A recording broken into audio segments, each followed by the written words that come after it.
ఎంత ఆశ్చర్యం, ఊహకి అతీతం. ఢిల్లీ హైకోర్టు జడ్జి యశ్వంత్ వర్మ ఇంట్లో అగ్గి పట్టింది. ఇలాగ అగ్గి అంటుకోబోయేసరికి అసలు వాళ్ళే అంటించారేమో 1000 కోట్ల కంటే ఎక్కువ క్యాష్ దొరికిందట. ఏం చేయాలి?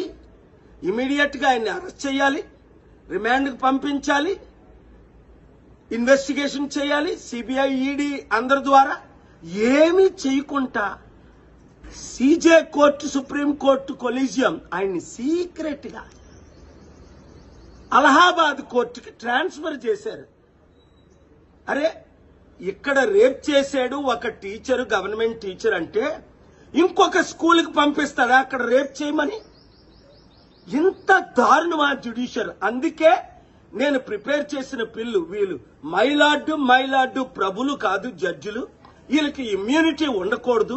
ఆర్టికల్ 14 ప్రకారం అందరూ సమానమే, వీళ్ళు కూడా సమానంగా చూడాలి. 1, ఇమ్యూనిటీ తీసేయాలి.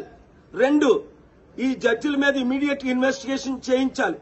3, ఈయన్ని అరెస్ట్ చేసి ఇమీడియట్ గా రిమాండ్ కు పంపించాలి. 4, 72 గంటలు ఇది జరగకపోతే లా మినిస్టర్ రిజైన్ చేయాలి. 5, మీడియా ఆర్టికల్ 19 చిన్న ఘోరాలు 15,000-20,000 వేలు లంచం తీసుకున్నోడు గురించి బ్రేకింగ్ న్యూస్లు పెడతారే, మరి 100,000 కోట్లు దొరికిన జడ్జిని ఇంకొక దగ్గర ట్రాన్స్ఫర్ చేస్తే ఆర్టికల్ 19 ప్రకారం ఫ్రీడమ్ ఆఫ్ ప్రెస్ లో మీరు బ్రేకింగ్ న్యూస్లు ఎందుకు పెట్టరు? ఎందుకు ఈ జడ్జిని వర్మానా, ఓహో వాడనా, వాళ్ళ తాలూకానా, పెద్ద హైకోర్టు జడ్జనా?